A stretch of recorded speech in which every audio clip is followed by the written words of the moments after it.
এখন আজকের শোটা একটু ডিফারেন্ট। আজ আমি আলোচনা বলবো আজ আমার কাহিনী ইসলাম গ্রহণের। এর আগে আমার অনেক গেস্ট ছিলেন, অনেক নও মুসলিম যারা আলোচনা করেছিলেন তাদের ইসলাম গ্রহণের কাহিনী, কিভাবে তারা গ্রহণ করেছিলেন ইসলাম, আর অসংখ্য মানুষ আজ ইসলাম গ্রহণ করছেন। আর যে বিষয়টা আমার মাথায় এলো তা হলো একটা রিসেন্ট রিপোর্ট কয়েক বছর আগে একটা সংস্থার দ্বারা, নাম ফেথ ম্যাটার্স। আর এই সংস্থা রিসার্চ করে ধর্ম নিয়ে না, বরং মানুষের ধর্ম নিয়ে স্ট্যাটিস্টিক্স থাকে। আর তারা কিছু রিসার্চ করেছে যেটা শেষ হয়েছে তাদের রিসার্চ থেকে, যারা ইসলাম গ্রহণ করছে। অবাক করা বিষয় হলো তাদের মধ্যে বেশিরভাগ ব্রিটিশ ইংলিশ উইমেন, যাদের বয়স 25 থেকে 30-এর মধ্যে। আর তারা হলো হাইলি এডুকেটেড আর বেশিরভাগ ক্ষেত্রে সফল কেরিয়ারের মালিক, যেটা আসলে কোয়াইট ইন্টারেস্টিং। সংখ্যার কারণে নয়, কারণ হতে পারে আমার মতো একজন নও মুসলিম, অথবা যেখানে আমি নিজেই একজন মুসলিম হয়েছি, আমি দেখতে পাই বহু বহু ঘটনা আর সাক্ষাৎকার নিয়েছি বহু মানুষের সারা পৃথিবীর বিভিন্ন প্রান্ত থেকে আর বিভিন্ন ব্যাকগ্রাউন্ডে যারা মুসলিম হয়েছেন। কিন্তু যেটা হয়তো মানুষকে অবাক করবে, বেশিরভাগ মানুষকে চমকে দেবে, তা হলো যে এইসব মানুষদের বেশিরভাগ যারা ইসলাম গ্রহণ করছে তারা হলেন নারী, যাই মেনশন। আর আমরা প্রায় শুনে থাকি সেই টিপিক্যাল গল্প বা প্রোপাগান্ডা যে ইসলাম মহিলাদের প্রতি অবিচার করে, আর ইসলাম হলো মহিলাদের জন্য খারাপ, আর মহিলারা হিজাব পরিধান করতে চায় না, আর হেড স্কার্ট তবুও তারা শরীর ঢেকে রাখে, কারণ তাদের পরিবারের পুরুষরা তাদেরকে তা করতে বাধ্য করে, আর তাদের যদি চয়েস থাকতো তবে তারা এটা কখনোই পরিধান করতো না, ইত্যাদি ইত্যাদি ইত্যাদি। এখন এটাই হলো একটা ইন্টারেস্টিং বৈপরীত্য, কারণ তারা তো এসব কথা বলছে, কিন্তু আমরা সেসব মহিলাকে দেখছি যারা থিওরি অনুযায়ী কোট আনকোট হলো ফ্রি।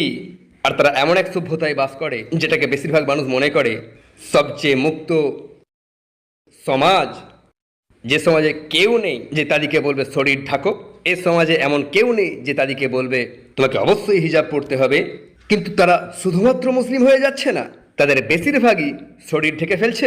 তাই এটা মানুষকে ভাবতে বাধ্য করে কেন এই মহিলারা এই ধর্মে যোগ দিচ্ছে, যেটাকে তারা জানে, অথবা যেটাকে লোকেরা সাধারণত বলে থাকে যে এটা এক মহিলাদের প্রতি অত্যাচারী ধর্ম, অথবা আরও অনেক নেতিবাচক কথাবার্তা এর সাথে রয়েছে। তাই এটা খুব ইন্টারেস্টিং বিষয়, যেটা নিয়ে আমাদের ভাবা উচিত।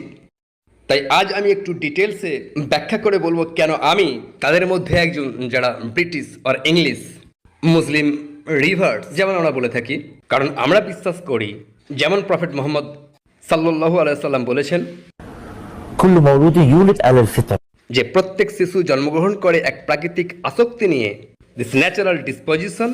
এটা বিশ্বাস করা যে গড মাত্র একজন, কিন্তু পরে তার পিতামাতা অথবা তার সমাজ, যে কারণে সে হয়ে যায় একজন খ্রিস্টান বা একজন ইহুদি বা যে কোনো ধর্ম হতে পারে। তাই আমরা বিশ্বাস করি যে প্রত্যেকেই ন্যাচারালি জন্মগ্রহণ করে এক গডের অস্তিত্বে বিশ্বাস নিয়ে, প্রত্যেকেই এই পিওর বিশ্বাস নিয়ে জন্মায়। আমরা বিশ্বাস করি না যে আমরা পাপী হয়ে জন্মগ্রহণ করি, বরং আমরা জন্মগ্রহণ করি সর্বশক্তিমান গডের ওপর বিশ্বাসী হয়ে।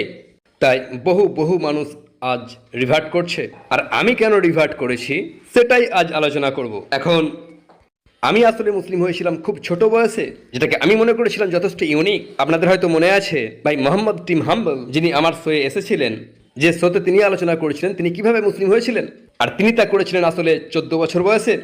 এটা ছিল সেই বয়স যে বয়সে আমি নিজে মুসলিম হয়েছিলাম, আর যেটা যথেষ্ট অবাক করে বহু মানুষকে।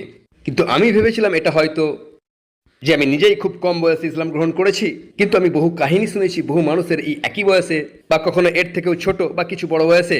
যাই হোক, আমার ক্ষেত্রে যখন ঘটেছিল তখন আমি স্কুলে পড়তাম, আর আমার মনে আছে আমি রিলিজিয়াস এডুকেশন পেয়েছিলাম, কিন্তু সেখানে সত্যি ডিটেল তেমন কিছু ছিল না ইসলাম নিয়ে, যেটা আমি এখন মনে করতে পারি।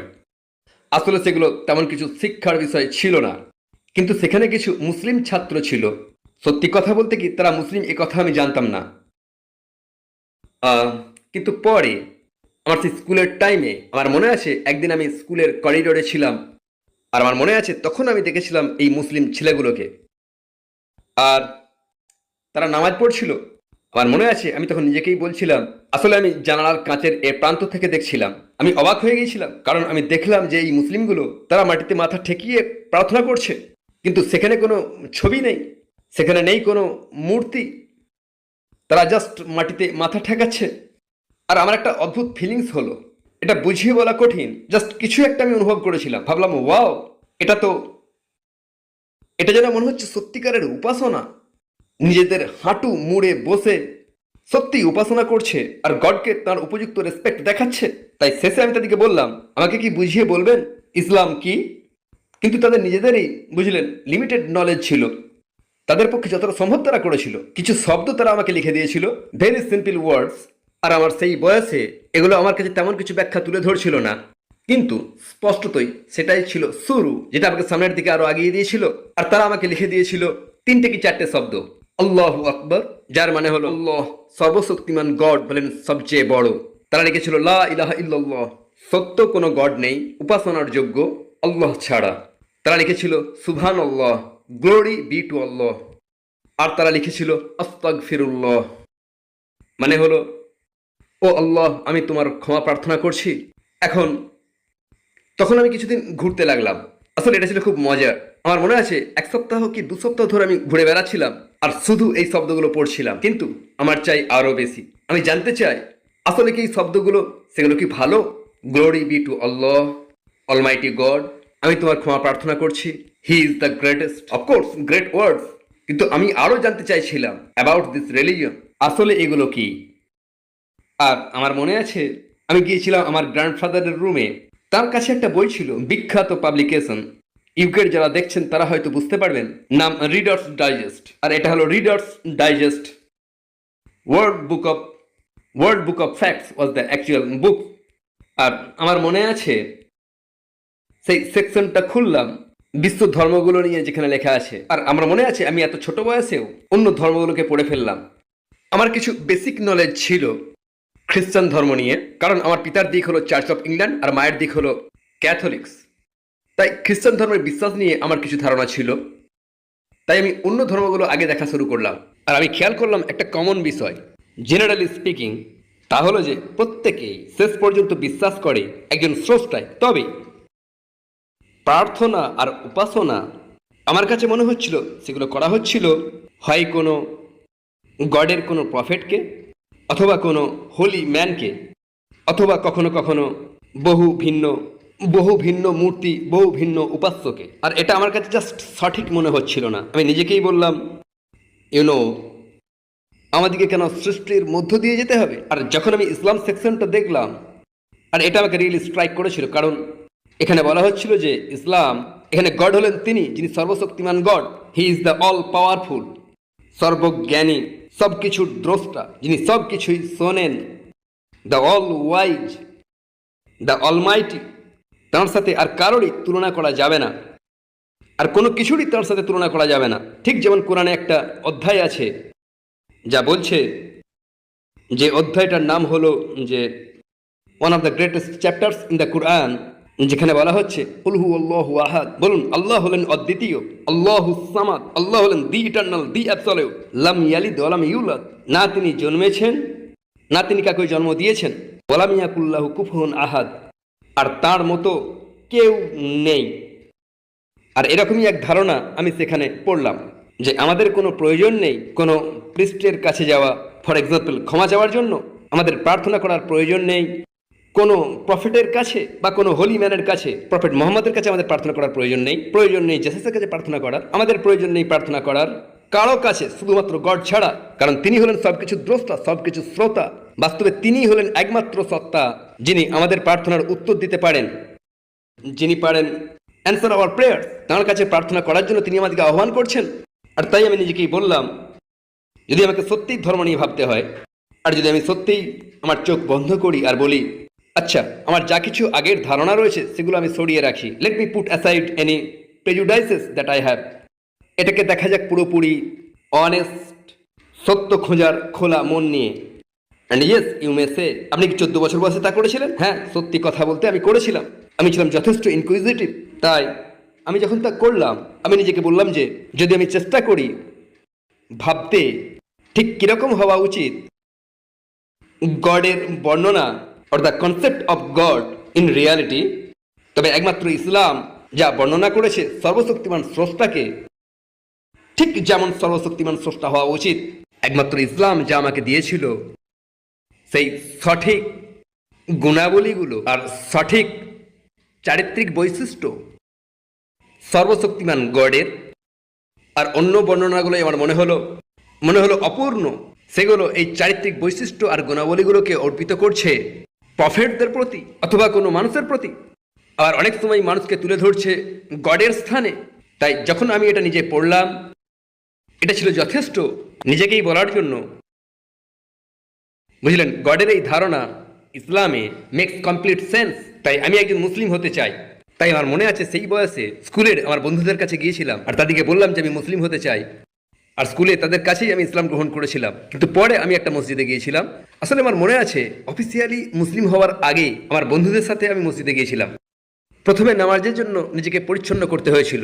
আমরা দিনে 5 বার নামাজ পড়ি, তার আগে আমরা নিজেকে পরিচ্ছন্ন করি। আর আমার মনে আছে নিচের তলায় গিয়ে আমাকে করতে হয়েছিল এই অ্যাবলুশন, আরবিতে যেটাকে বলা হয় উজু, নামাজের আগে ধৌত করা। আর আমার মনে আছে জাস্ট এই উজু করার অনুভূতিটা অদ্ভুত। কারো কাছে তো মনে হতে পারে এটা জাস্ট পানি, যদিও আমরা মুসলিমরা আসল কথাটা জানি এই উজু নিজেই একটা ইবাদত, নামাজের আগে প্রস্তুতি। আর তারপর আমি উপরের ঘরে গেলাম, তাদের সাথে নামাজে যোগ দিলাম। আর সত্যি কথা বলতে কি সামথিং অ্যামেজিং বিষয় ছিল যখন আমি আমার মাথা রাখলাম, মাটির ওপর সেজদা করলাম। এর মতো কিছুই নেই। কোরআনে আছে সর্বশক্তিমান আল্লাহ বলছেন ওয়াস্তাইনু বিসসবরি ওয়াসসালাহ, তোমরা সাহায্য প্রার্থনা করো ধৈর্য আর নামাজের মাধ্যমে। তাই একটা স্পেশাল বিষয় রয়েছে এই সেজদা করাটাতে, একমাত্র গডকে, না কোনো ছবিকে, না কোনো ইমেজকে, না কোনো মূর্তিকে, শুধুমাত্র অলমাইটি গডকে। আর আমার মনে আছে এটা করে আমি কিছু অনুভব করছিলাম, এক অদ্ভুত অনুভূতি যা আমার মধ্যে হচ্ছিল, যেটাকে আপনি বলতে পারেন একটা স্পিরিচুয়াল আপলিফটমেন্ট, অনেকটা এভাবে বলা যায়। এখন মুসলিম হওয়ার পর আমি আরো বেশি অধ্যয়ন করা শুরু করলাম। আমি দেখা শুরু করলাম কিভাবে অন্য সব ধর্মীয় বইগুলো, স্ক্রিপচার্সগুলো ঐতিহাসিকভাবে প্রমাণিত হয়েছে উইদাউট এনি ডাউট, যে সেগুলোকে পরিবর্তন করা হয়েছে ওভার অ্যান্ড ওভার এগেন।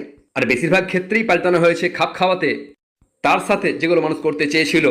ধরুন কিছু বিষয় ছিল নিষিদ্ধ, কিন্তু সেগুলোকে পাল্টানো হয়েছে, আর এভাবে সেগুলোকে করার অনুমতি দেওয়া হয়েছে। আর যখন আমি কোরআন অধ্যয়ন করলাম আর ঐতিহাসিকভাবে জানতে পারলাম কোরআন পরিবর্তিত হয়নি, আর তখন সেটা আরো অনেক বেশি বলতে পারেন দৃঢ় করে তুলেছিল আমার ঈমানকে, আরো অনেক বেশি farm.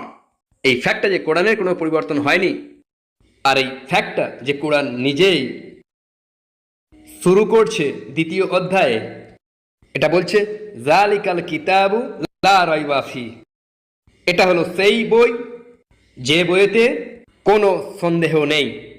Now let's think about that.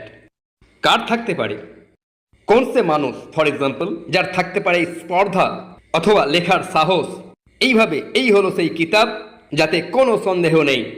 কারণ সব সময় কেউ না কেউ থাকবে, এমন কেউ যে কোনো না কোনো স্থানে ভুল বের করবে।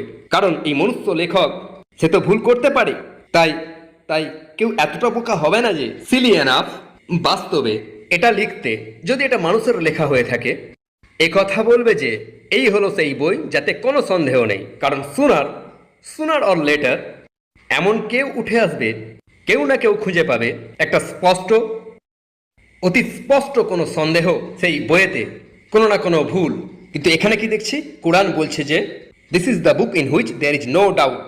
আর এটা ছাড়াও কোরআনে আরও আছে, কোরআন মানুষকে বলছে যারা মনে করে প্রফেট মুহাম্মদ হয়তোবা এই বই লিখেছেন, যদিও তিনি এমন মানুষ ছিলেন যিনি লিখতে ও পড়তে পারতেন না, তবুও কিছু মানুষ বলার চেষ্টা করে হয়তোবা তিনি এটা শুনেছেন হয়তোবা। তাই কোরআন মানুষকে চ্যালেঞ্জ করছে আর বলছে সর্বপ্রথম নিয়ে এসো 10টা অধ্যায় এর মতো। আর তারপর এটা আবারও বলছে فأتوا بسورة من مثله, নিয়ে এসো জাস্ট একটা অধ্যায় এর মতো কোনো।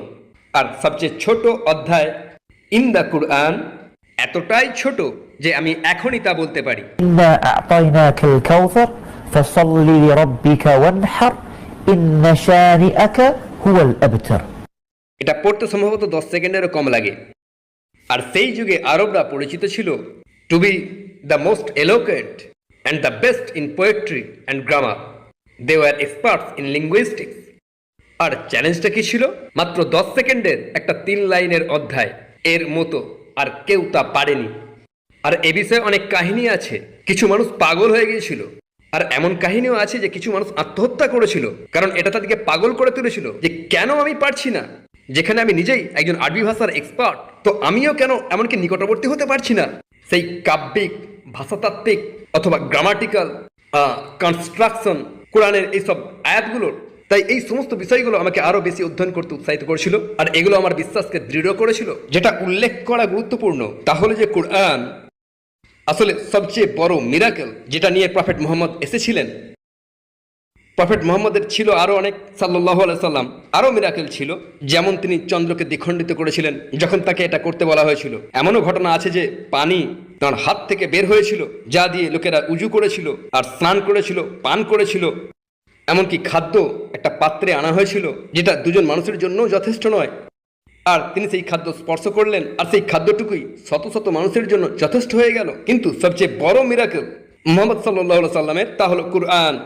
কারণ অন্যান্য সব মিরাকেলগুলো, কারণ আপনারা দেখতে পাবেন যে সমস্ত বড় বড় মিরাকেলগুলো অন্যান্য প্রফেট দিকে দেওয়া হয়েছিল, সেগুলো ছিল সেই সময়কার এক্সপার্ট মানুষদিকে দেখানোর জন্য, তাদেরকে এটা দেখাতে যে আমি যেটা নিয়ে এসেছি তা পরাজিত করে আর অনেক বেশি ভালো সেসব জিনিসগুলোর থেকে, যে বিষয়ে তোমরা এক্সপার্ট। তাই আমরা দেখতে পাই মোজেসের সময়ে ইজিপ্টের লোকেরা তারা ছিল এক্সপার্ট, বেসিক্যালি যেটাকে বলা হয় ম্যাজিক, আর হাতের কারসাজি আর জাদু। তাই আমরা দেখতে পাই মোজেসের মিরাকেলগুলো, তার হাতের লাঠি যেটা পাল্টে গিয়ে হয়ে যাচ্ছে একটা সাপ, আর তার হাতকে ঢুকিয়ে দেওয়া তার আলখাল্লার মধ্যে আর হাত হয়ে যাচ্ছে সাদা, যেগুলো আপাত দৃষ্টে ম্যাজিক্যাল, কিন্তু সেগুলো স্পষ্টতই তখনকার দিনের যে কোনো এক্সপার্ট ম্যাজিশিয়ানের নাগালের বাইরে। তাদেরকে দেখানোর জন্য যে এটা গডের তরফ থেকে, কারণ এটা এমন কিছু যা তোমরা করতে পারো না, তাদেরকে এই মিরাকেলগুলো দেখানো হয়েছিল। আর জেসাসের সময়, পিস বি আপন হিম, তখনকার লোকেরা এক্সপার্ট ছিলেন মেডিসিনে। তাই আমরা দেখতে পাই জেসাসের মিরাকেলের বেশিরভাগ আলাইহিস সালাম যেগুলো তিনি করেছিলেন গডের ইচ্ছায়, যেমন মৃত ব্যক্তিকে জীবন্ত করে তোলা, জন্মান্ধকে সুস্থ করা, এটসেট্রা। এই সমস্ত কাজগুলো তখনকার এক্সপার্টরাও করতে পারতেন না। একইভাবে প্রফেট মুহাম্মদের সময়ে তখনকার লোকেরা ছিল, তারা যেন ছিল শেক্সপিয়ার। তখনকার যুগের তারা শেক্সপিয়ার, তারা ছিল expert in poetry, in linguistics. তারা করত প্রতিযোগিতা, they would memorise and recite by heart, কাব্যের পর কাব্য। আর ঠিক এই সময় কোরআন এসেছিল তাদেরকে দেখাতে, আর তাদের সবাই বোবা হয়ে গিয়েছিল যে এটা এমন এক বই যা এই পৃথিবীর হতে পারে না। তাই তারা জানতো যে প্রফেট মুহাম্মদ কখনো কোনো কাব্য করেননি।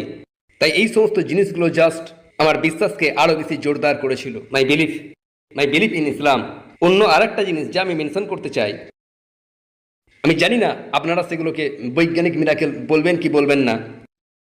বেসিক কথাটা তো আগেই বলেছি, যেটা ইসলামের প্রধান স্তম্ভ আমাকে যেটা স্ট্রাইক করেছিল তা হলো গডের একত্ব।